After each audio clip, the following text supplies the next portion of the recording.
marketers. Welcome to Awaken Career Chat. I'm your host, Lydia, founder and marketing career consultant at Awaken Career. My mission is to share more marketing knowledge, job search strategies, and recruitment insights to empower more marketing professionals in their careers. Today, I invited Maya Grossman, who has over 15 years of marketing experience at companies like Google and Microsoft, to share her marketing career and also hiring experience with all of us. Maya now has her own coaching program and online course to help professionals accelerate their career growth. So later on, I will have Maya to briefly introduce her program and online course. And so with that, let's have Maya to introduce herself. Hey, Lydia, thank you so much for having me. So excited to be here today. So yeah, as you mentioned, I've been a marketer for 15 years, but I actually didn't start my career in marketing. I graduated from high school and realized I'm going to have to put myself through college. So I took a job, any job, just the first job I could find. And I joined a travel agency. And then for almost 7 years, I was part of that company. And it was a really nice place, a nice job. It just wasn't my dream career. And during that time, I actually started my bachelor's and I majored in marketing, and I just fell in love with it. And I wanted to figure out how to build a career in marketing. And at the time, I actually didn't have anyone around me who was a marketer. So I actually didn't know what that meant. So I Googled it like everything else, and realized there's this really cool thing called social media. And I started learning about it and eventually got a job doing social media. And that's how I started my marketing career. But if you look at my background, I've done pretty much anything you can think of. I did PR and social media and digital. I stepped into demand for a little bit, but then kind of focused on product marketing. And that allowed me to grow and eventually have 2 roles as a VP of marketing for growing startups. But that's kind of the gist of how I got to where I am today. I love that. And then I definitely look at your background and I feel like you have really diverse work experience, which I kind of want to dive in to learn more about your perspective, because, you know, most of my audience are in this crossroad. They really don't know where to go, especially if they're already doing marketing, but marketing is so broad. Right. Yep. So I wondered that my first question for you, I kind of want to learn about that. How did you choose start with social media, then you turn into product marketing, then you become VP of marketing? Can you help us to understand, how did you kind of pivot your career, especially just in marketing? Yeah. So social media, it was funny when I was doing that research. It was probably the first days of Facebook and Twitter. Yes, this is how old I am. And it just seemed so exciting. I had this feeling, this hunch that it's going to be big and it's going to be interesting. So I just followed, my gut feeling and my instinct. And I did that for about 4.5 years. And while working for that agency, I did a lot of social media, but I also worked with clients who had digital marketing and they had product marketers. And I kind of started getting curious to see, what does that look like? What does it mean to do a different type of marketing? And at some point, I decided I want to try something different, something new. And I was moving from an agency to do a full-time role for a company. And at the time, digital marketing was all the rave. It was just like the hottest thing. So I decided, okay, I'm just going to figure out what it means and I'll start doing that. And I was able to get a job doing digital marketing, only to find out about 6 months into the job, I don't really like digital marketing. Oh, tell us more. I want to hear that. Exactly. And not all of it, but there were aspects of digital marketing. So everything to do with paid acquisition, right? You have to sit in front of numbers and clicks, and you have to start optimizing everything. And I like people and I like stories. So it wasn't the best fit for me. By the way, side note, next time if you want to take a new job you're not familiar with, just talk to people who are doing this job, right? They will tell you everything you need to know. But I kind of kept going, right? I wanted to do it for a little bit. And about after 2 years, once again, I wanted to follow my instinct. And I said, okay, what am I great at? What do I love doing? And it was storytelling, and it was branding. And when you kind of look at where I shine, it's more around the aspects of product marketing. So I started looking for positions that would allow me to do more of that. And the conversation with Microsoft was really interesting because they were actually my clients when I worked for the agency. And they remembered I did a really good job.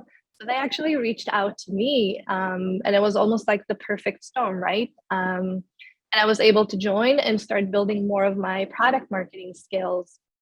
And then on top of that, I also had that previous experience. I also started consulting for startups. And that really helped me then secure the first VP role because I had such broad experience that included both hands-on and management experience. And it was also just the perfect timing. Sometimes you just need to be in the right place at the right time. Agreed. Yes. And then I think another question you actually mentioned about it, you have experience in, big companies, right? Like Microsoft, Google, you also have experience in startup. And I feel like, nowadays, because there's lots of options, but people have a hard time to choose what's a right company size or what type of companies that they should work for. And then a big question that I always got asked is that, Lydia, should I, go for a big company so I have more stable, life or income and bigger growth opportunities, or should I try like startup? Maybe I should just kind of discover what I really want at first and then go into a big company. I want to hear about your perspective. What do you like about the big company and then smaller company or startup, and what do you not like about big company and also smaller and also startup? Yeah, so to your point, yes, they both have, pros and cons. And I think you already mentioned it in your question. It really depends on what you're optimizing for and what season in your life you're in, right? So yes, if you can afford not to pay rent, if you need that security, maybe a bigger company would be a better fit for you. But here's what I learned. So I like to think about it not in terms of the size of the company or the perks. I like to think about it in terms of how you would learn and what kind of opportunities you would open for yourself. So from my experience, if you join a small startup, especially if it's in the early stages, you're going to be able to wear a lot of hats. So if you're the kind of person who likes learning by doing, by experimenting, by trying new things, then a startup environment would be great for you, because if you don't know what you like, you can test out a lot of different things. If you already know what you like, then you're going to have an opportunity to try new things and experiment, just to gain more experience and confidence. With bigger companies, usually when they hire you to do a role, your scope is going to be very limited to that role. But that will give you an opportunity to specialize. And especially the really big companies, you're going to be surrounded with people who are the best in the world at what they do. And you'll have an opportunity to learn from them. So if you want to go very deep, right, if you want to be the best product marketer out there, then you'll have a lot of opportunities with the bigger companies. If you want to have more opportunities to experiment and try new things, I would say startup. And it also kind of depends on where you're at in your career. I think it may not always look like it from the outside, but I think with a startup, you actually have more opportunities for growth, because what happens is you start doing one thing, but then the company needs another thing, and you do that and you do that. So you might actually have more leverage to get to the next level, rather than working for a bigger company where there's a very strict career ladder. You have to wait the 2 years, you have to apply, you have to go through the stages. Again, it kind of depends on where you're at in your learning journey, but also just in your life in general. Do you want that, security? Do you want to experiment a little bit more? And I've tried both, because at different times in my career, I needed different things. Yeah, I don't think there's a right or wrong answer, just what's right for you right now. Yeah, and I would definitely encourage, everyone to go try at this like one small company and then maybe one big company, just kind of see what you really like, right? Because I noticed that there's a lots of a company, maybe their first job join a big company, then they just keep work for big company, and then for me, one of the things that I wish I would do maybe when I'm a little bit younger is that if I know one day I'm going to start my business, I actually really want to get into a startup to see how they operate the business. Because for now, one of my struggle, I will be honest, is that I feel like I'm just like Maya say, I'm so defined just in one role. So when I was a recruiter, I'm just doing recruitment stuff. I never got a chance to do other things like employee branding or marketing, which now I'm really passionate about it. So now when I become my own own CEO and have my own business, I have a hard time to kind of switch to different roles. I'm still learning, and that's something that I starting to encourage more people. Don't just look at a big brand. Because there's a lot of opportunities that you can also learn in a smaller company or startup. So thank you so much for saying that. Yeah, of course. And look, I did not get to the big companies early in my career. I worked for 7 or 8 years before I actually qualified myself, meaning I got a lot of experience. I built a reputation because it's very competitive. And I know a lot of people really, they're straight out of college and all they can think about, oh, I want Google or Facebook. And while yes, it's nice, and you may gain a lot of experience, it's not the only Option, right? yeah. Yes, There are yeah. other options. It's okay. Exactly. Thank you for saying that. Yes. I think more people need to hear this. Okay, so I know today we are also going to talk about your hiring experience, because lots of people struggle with that. And Maya, you has been in marketing for 15 years. I'm not sure if you can resonate with the problem that I try to solve. So when I was a recruiter, I always thought that, wow, marketers must know how to market themselves, right? Because they're so good at market product, brands for the company. But it's really interesting when it comes to job search, marketers suddenly don't know how to market themselves. And I talk to other marketers, I get this perspective. They say that, because when the marketer is market a product or brand for the company, you are kind of that third person. So it's not from your first person perspective, but when you're doing a job search, you're kind of jumping in to sell yourself. And that's kind of the things that holds them back, to kind of show their marketing power.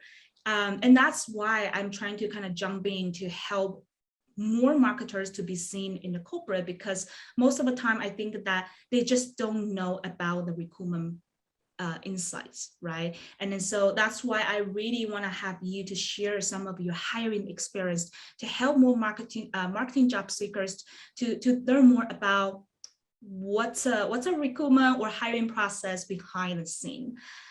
So I guess my first question for you, I really want to learn about that. What kind of marketing positions that you would hire within this 15 year of marketing career? Okay, well, you can imagine it's been a while. So I would say I probably hired for every marketing role you can think of, from entry level jobs to helping CEOs find their first VP of marketing, and across pretty much every discipline. Um, and I think reflecting on that, um, there are there are two types of um, there are two types of role that I would hire for, right? So sometimes I need an expert, meaning I need someone who is so good at what they do in their specific discipline that they are 3 times, 5 times better than me, right? So for example, in my latest role as a VP of marketing, I needed to hire a really strong demand leader, right? So this was the director level, and I needed someone who blew me away in the interview because they knew that much more. So that's one aspect of it. But sometimes, especially if you work for a bigger company and you have an established product, so everything isn't like super urgent, and you have time to train people and teach them, then I just want people who are passionate. I want people who are coachable, so they want to learn, and people who are just eager to try different things. And that's when I can afford to hire people who maybe have less experience or a much broader experience and help train them. And I think as a job seeker, if you can figure out which role is which, you'll have a much easier time selling yourself, because if you're an expert, you actually need to be an expert and you need to position yourself for one role. I know this question is coming up. Well, one of the biggest mistakes that people do is trying to be everything for everyone. And it's the worst thing you can do. And you know that if you're a marketer, because that's exactly how you market a product, right? Someone says, my audience is everyone. We know that's BS, because you have to have a niche. You have to have a specific target audience. Same goes for your job search. If you want to get a product marketing role, then you need to be a product marketer, not a product marketer and a demand gen marketer and an events person. You need to really focus on that one thing that you want to sell. And if there's an opportunity that's going to be broader, if you can see that the skill set and the responsibilities are going to be across different disciplines, great. That's when you can throw in everything you've ever done and demonstrate versatility. But for the most part, you want to present yourself as, great at doing the one thing that the hiring manager needs for that role. I 100% agree with that. That's the things I keep telling my audience, especially someone who is looking for jobs. The number one mistake that I keep seeing is that people say, I'm open to any marketing roles. What is that answer? And I will tell you this, when I was a recruiter, I get some of the volunteer, opportunity to people who is looking for the jobs. And then the first question I always ask them is that, what kind of marketing that you want to do? And I would say probably like 60-70% of them will say, I'm open to any of marketing roles.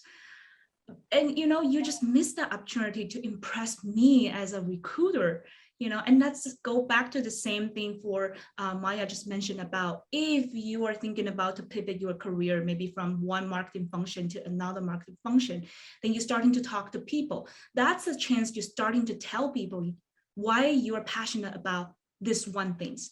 Right? For example, if you're starting to love about product marketing, and when you have a chance to talk to someone who maybe work in big company that you really want to work for, and then they ask you about this question, why product marketing? And you can't really answer that, then you already missed the opportunity. I would say, the secrets of letting people remember you is have that clear goal. Then you can start to talk about your passion.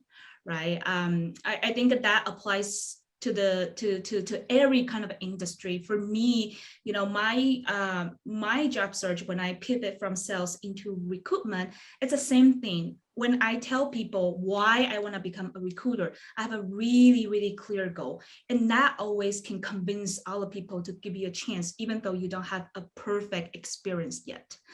Would you agree with that, Maya? Yeah, I agree 100%. And I actually want to share that in a way, it's actually similar, even at the highest levels of hiring, right? So I have been a VP of marketing. I helped others hire VPs of marketing. Even as a VP of marketing, you're looking for someone with specific specialties. So some companies want a VP of marketing who is a little bit more oriented towards product marketing and branding. Some companies actually want someone who has more experience around demand gen. And you really need to understand what they're looking for, because even as a VP or a CMO, you can't be everything to everyone, and you can't be the best in the world in everything that you do. Yes, even at the VP level, you have one thing, maybe two things that you're really good at, and you hire for everything else. And I think it's a huge mistake when people just try to make it look like they know everything, or even worse, and this happens in interviews when I ask questions, if they don't know something, they just make something up instead of telling me, you know what, I never thought about it, or I might want to take a minute to think about this and get back to you. But when you just say random stuff that mean nothing, it shows me, one, that you're not vulnerable. You can't tell me when you don't know something. So how can I trust you when we work together, right? I want people to be able to come to me and say, Maya, I don't know how to do this, or I made a mistake and I need your help, because that shows you're coachable. And that's one of the first things I want from any employee on my team. So you really want to make sure that you have that vulnerability even in the interview process. And I think people are scared. They think, oh my God, if I say I don't know anything, this will never happen. Well, let me share a story. In my interview for one of my VP roles, I had to say, I don't know. I've never thought about it or considered it. And I still got the job. So it Here we go. really isn't a bad thing. It's not a bad thing. It shows humility. It shows that, you have a little bit more to learn.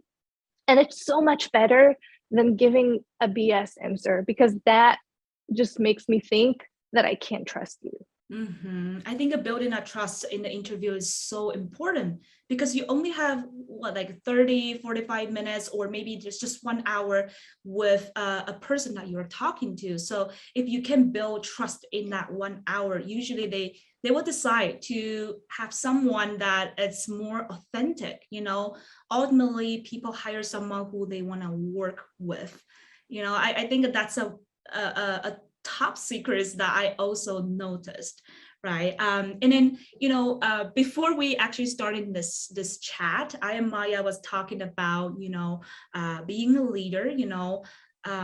It's okay to have that vulnerability, right? And there's lots of a misconception about, oh, a good leader has to be, let's say, extrovert, has to be aggressive, but Maya has a different theory about how to be a great leader, which I'm 100% with that. So I want to have Maya to talk about that. Yeah, thank you. So this kind of started when I was talking to one of my coaching clients, and she said, I'm not the leader type. I'm not super loud. Like, I don't command the room when I walk into it. And I don't think I'm tough enough on my employees. And I said, what does that have to do with leadership? That's not leadership. That's just someone's style of communication. There are different ways to be a leader. If you're a great listener, you can be an amazing leader.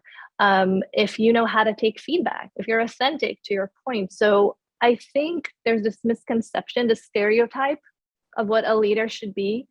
And especially for women, I think we have a bigger challenge here. I mean, I remember every movie, every TV series I watch, right? The leader or the manager is always the more aggressive one. And I think it's just something that we got used to as a society, but it's just not true. I can tell you, for the longest time, I was not the person who commands the room. I wasn't confident enough to have, this type of conversation in front of people, but I was great at the one-on-one, right? I was able to really create a bond with my team members, and I was able to really understand what they need and work behind the scenes to get it to them.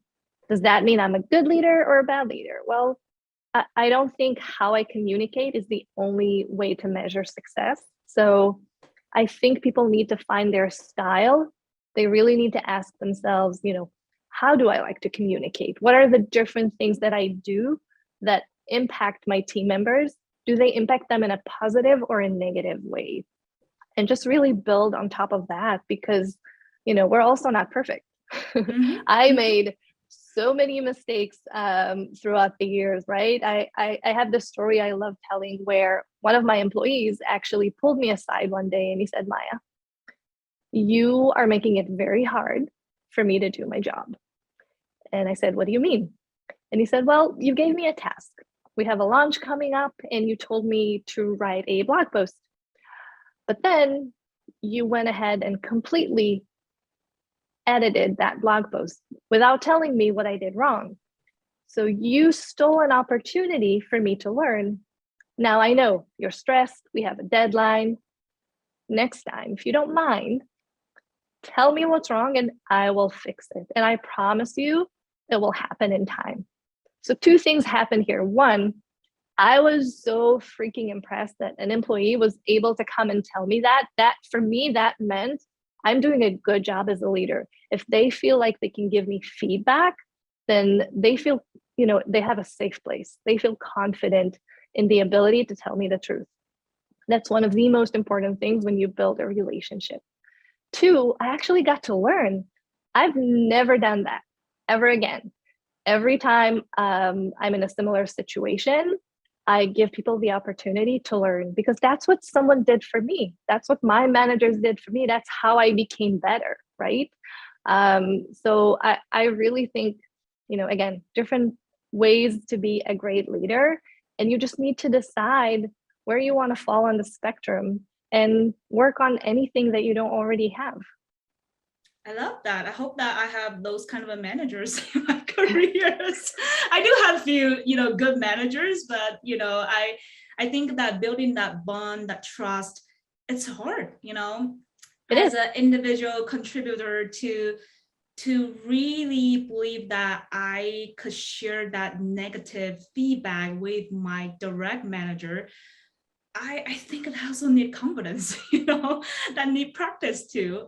So I think more leaders need to really show that they are approachable, right? Because again, just like Maya said, that's a learning opportunities. There's a lot of leaders that they decided to close their ears, not listen to the truth, and that's why sometimes teams fail. Yeah. If you know what I mean, right? Like you want to have a chance to get those feedback. I do have one of the manager that I love about when we are having this one-on-one chat. He will always ask me, do you have any feedback for me? Again, I think that as a boss, that also need a courage to ask your employees to give you feedback. And every time he would did that, and I'm impressed with that, even though sometimes I really don't have a feedback for him, but I appreciate that he asked me about that question. So really appreciate you talk about your experience. Yeah. I actually kind of want to back to mistakes, because we did talk about that before this whole conversation. I want to learn, what kind of mistakes that you've been seeing in interview and you would suggest people to avoid it. Yeah. So I already mentioned one of them, right? If you don't know how to answer a question, don't BS your way through it. Just say you don't know. But here's the caveat. First and foremost, you can say I don't know about the most important questions of the interview. Meaning, if you're interviewing for a product marketing role and you are being asked about product marketing basics, you need to have an answer. But, if someone tells you, hey, what's a great product marketing campaign you've seen recently? And under pressure, you just can't remember it, then it's okay to say, I actually don't have anything in mind right now. Can I get back to you? But then get back to them, meaning after the interview, when you send the thank you email, actually reach out with an example or even two examples. Go above and beyond to demonstrate that, yeah, you may had a little, lapse in memory during the interview, but you actually have a way to demonstrate that you have the answer or you're willing to learn. So I think that's a big one. And I think another challenge that I've seen from people is that they're saying yes to everything that I'm asking, meaning they just keep agreeing with me. And I'm not looking for a yes person, right? I'm not looking for someone to just follow orders. I want someone who's a partner and can bring different perspectives. So, if we do agree, that's great, but at least add something to the conversation. If you just say yes, yes, yes, of course you're right, it just comes off as you're trying to suck up, and it's just not what I'm looking for. I want people who would add value, not just someone who will validate, I know what I'm talking about. Yeah, I love that. And then back to the first point, I actually want to hear your perspective, because this is one of my coaching clients asking me that, he feel like he couldn't really think that quickly, especially under pressure. But, in his opinion, he feels like if you couldn't give an answer at that moment, people see you as a not quick thinker.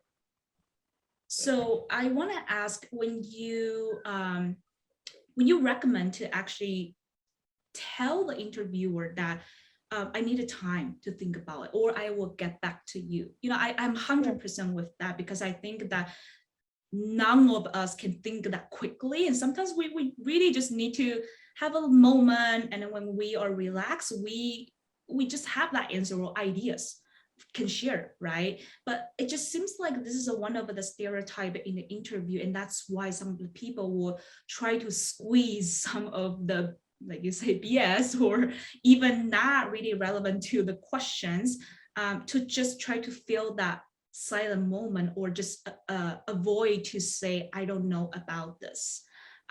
Is there any better way to let people still see you as a quick thinker? um, and what's your perspective about, when a candidate tell you about that, especially they are in senior or maybe leadership position? Yeah, so I have two parts to my answer. First and foremost, prepare for interviews. And when I mean prepare, I think people don't really understand. I mean, take 5 to 10 hours to prepare for an interview.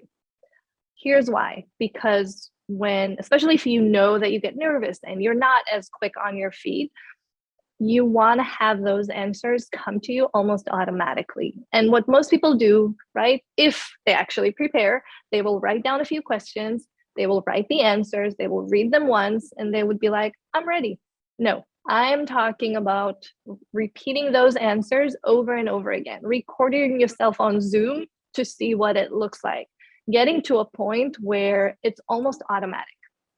You are asked a question, you know how to answer. And you can do that for most like generic questions, the things that you usually get asked about. Obviously, if you have surprises, you need to prepare a little bit differently. So step one, prepare. The other thing is there's a difference, once again, in saying I don't know about something fundamental, or saying I don't know about something that isn't as important. What do I mean by that? If I'm interviewing someone to be my head of demand generation, and I ask them a question about CAC or lifetime value, or about ratio of MQLs to SQLs, if they don't know how to answer that, they don't understand demand gen.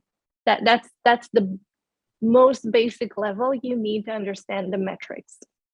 If I ask them about an example or something that happened in their career, right? So for example, what is the biggest campaign you ever had? And they just don't remember, or they don't have the metrics in mind. That's fine. Just tell me, hey, I'm not sure. I think it was around, this and that. Let me circle back with the full details after this interview. That's great. So, there's kind of a balance, right? You can say, I don't know about every question, because some of them, yes, it will indicate that you don't have the skills that I'm looking for.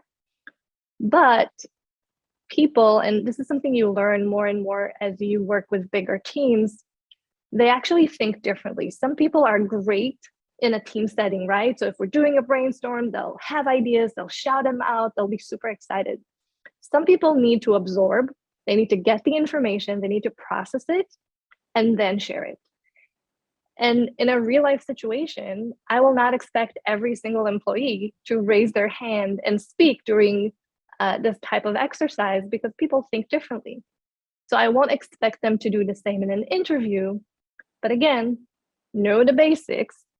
And if something slips away, just make sure that you circle back and you actually give the information. Love that answer. Thank you so much for saying that. Yeah.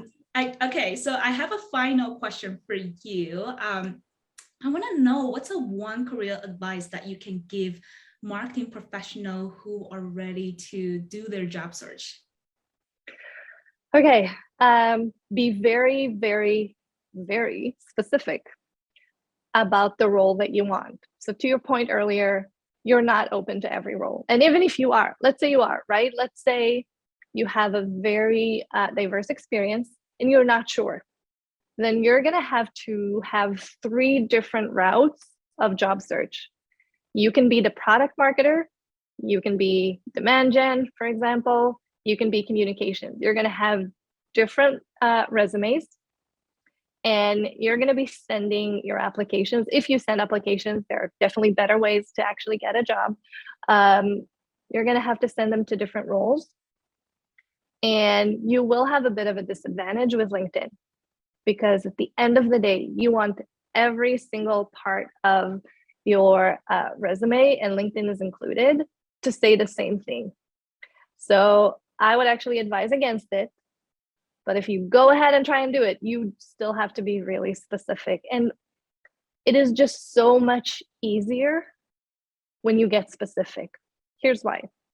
First and foremost, you can make sure that your title, your resume, everything speaks the same language. It's also very clear to recruiters and to hiring managers. They can put you in a box. Maya is a product marketer. It's very easy because it checks off the first thing on their list, right? I need a product marketer. She's a product marketer. Perfect. If I need a product marketer and this person is product marketing, demand, events, I'm like, I have 20 other people who said they're great at product marketing. So I'm going to start with them. And then when it comes to preparing, it's easier because you can go and find a few people who are doing the job you want to do. And you can get information from them. What are the top skills that I need? You can get some insights. What does it actually mean to do the work that you're doing? And you can also ask them, how did you get here? How did you get from your previous role to this role? And sometimes the information they will give you is so much better and so much more helpful than just reading a job description and applying online. And I've had conversations with people who open doors for me just by me asking, hey, can you tell me a little bit about your job? And when you're specific, you're going to start building a network. I remember when I wanted to get into product marketing, I reached out to a few of them. And a month or two after, suddenly they started reaching back. Hey, are you still looking for that product marketing job? We have an opening in our company, or I heard this company is hiring, because they thought of me as a product marketer and we built a relationship. So be specific and focus, apply for one specific role and position yourself for that role. Yes, that's how you market yourself, sell yourself. You need that unique selling propositions, right? Exactly. Go back to 100%. marketing. Yes. Yeah, and in my materials, I call it the ideal candidate profile, right? So the ICP, you identify what the perfect candidate would look like, and you do everything that you can to fit that mold, so that it will be so much easier for hiring managers to just say, yeah, this checks off all the boxes. Agree. Well, thank you so much for sharing so much wisdom, insights with my audience here, Maya. So if the audience like about this Awaken Career Chat, don't forget to follow me and Maya on LinkedIn. We both share lots of daily content to talk about career, to talk about job search, and Maya has a really, really great content. I'm a big fan of her. So don't forget to follow her, and I will see you next time.